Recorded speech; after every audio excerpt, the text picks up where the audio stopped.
Déménagez en toute sérénité avec AGS, spécialiste du déménagement en Outre-mer. Numéro 1 dans les dom-toms, AGS offre des services de qualité. AGS expédie tous vos colis, conteneurs personnalisés ou partagés à des prix compétitifs et prend en charge le transport de votre véhicule depuis sa propre plateforme jusqu'à sa destination. AGS s'occupe de toute la documentation douanière. AGS, le meilleur conseil et le meilleur prix. Demandez votre devis gratuit sur notre site ags-déménagement.com. ags-déménagement.com.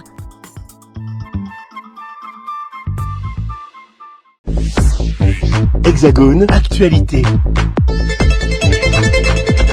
Bienvenue, je me trouve aux 4 colonnes de l'Assemblée nationale où, vous le voyez, tout est calme puisque c'est la grande pause pour les parlementaires en attendant évidemment le grand discours de politique générale que doit prononcer le nouveau Premier ministre Michel Barnier. Alors ce que nous avons voulu savoir, c'est connaître un petit peu les réactions par rapport à cette nomination. Avec moi, Élie Califert, député de Guadeloupe, PS. Alors Élie Califert, une réaction par rapport à cette nomination de Michel Barnier.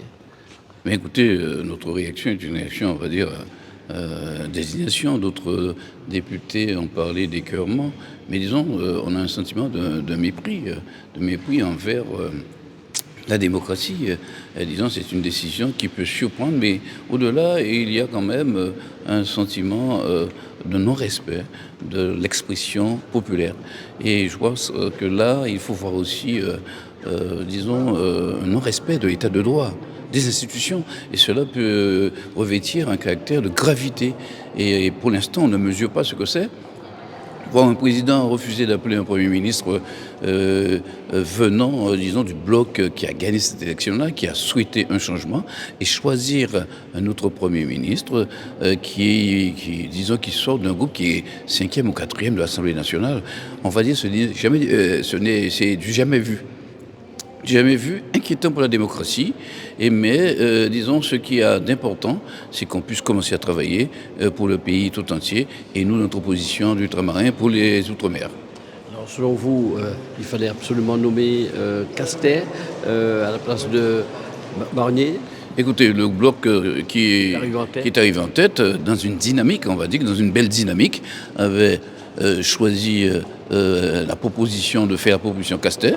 Je pense que ce qui était normal des institutions, d'autres présidents l'auraient fait, auraient appelé cette personne qui était déjà, disons, prête et qui avait sillonné et qui avait affiché sa volonté de chercher des compromis, des négociations pour faire avancer les affaires nationales. Michel Barnier est en train de constituer son gouvernement. Qu'attendez-vous de concret pour les Outre-mer, alors que justement ça manifeste en ce moment en Guadeloupe-Martinique contre la vie chère? Chez nous, il faut dire que nous avons nos problématiques qui sont là et qui se posent avec une prégnance particulière et des difficultés qui sont, disons, dures à traiter et qui n'arrivent pas à trouver de solution. Ce que je pourrais dire et que je l'ai fait déjà aujourd'hui, je crois, ou hier, c'est qu'on puisse avoir cette fois-ci un ministère de plein exercice.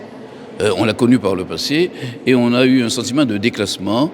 On a fait un retour avec un ministère délégué, ce qui nous oblige parfois à tantôt parler avec le ministère délégué, parfois aller au ministre de tutelle, parfois aller au président, au Premier ministre. Je pense que c'est compliqué pour nous les parlementaires, mais c'est encore plus compliqué pour les présidents de l'Assemblée. Il faut que l'outre-mer, que M. Barnier avait dit que c'était le cœur battant de la France.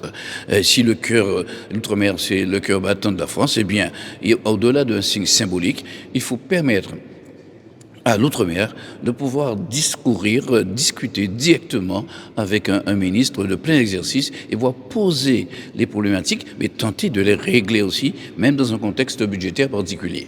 Alors on connaît bien sûr la position du Parti socialiste. Dans l'hypothèse d'une motion de censure, Élie Califert, qu'allez-vous faire ? Écoutez, il y a une position qui a été donnée par notre groupe, et comme vous le rappelez si bien, je suis apparenté à ce groupe-là. Il faut une manifestation, on va dire, démocratique de l'Assemblée.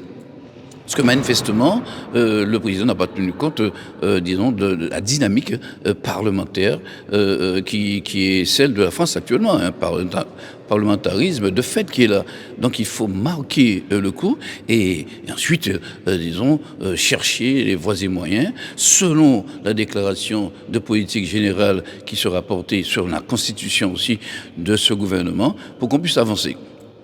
Il y a une position qui a été annoncée. On aurait pu ne pas l'annoncer et attendre, mais on l'a annoncé. On sera au rendez-vous de cette déclaration de politique générale et pouvoir donc faire notre devoir de citoyen, prendre le relais de la population qui est assez révoltée de la décision prise par le président. Je disais, c'est le grand calme ici où nous nous trouvons, où vous attendez avec impatience de pouvoir débattre dans l'hémicycle. Écoutez, c'est le calme dans l'hémicycle, la partie hémicycle, mais dans les bureaux, ça s'active, ça travaille. Et actuellement, je vais sur une réunion concernant la proposition de loi RN qui devait venir sur l'abrogation des retraites. Hier, il y avait un séminaire du groupe sur les finances, la loi de finances de la sécurité sociale aussi. Vous voyez, donc on travaille, on prépare tout, mais sauf que pour l'instant, nous n'avons pas de feuille verte. La feuille verte, disons, c'est la planification des débats à l'Assemblée.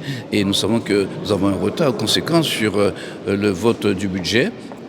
Certains groupes réclament une session extraordinaire. Je pense que tous les groupes le font aussi. Mais il s'agit de nous préparer pour faire en sorte que ce temps qu'on a un peu perdu depuis la dissolution puisse permettre de ne pas être un contretemps, on va dire, un contretemps fâcheux pour la République et pour les territoires ruraux et surtout les Outre-mer qui ont déjà des difficultés. Il ne faut pas ajouter de la difficulté à la difficulté.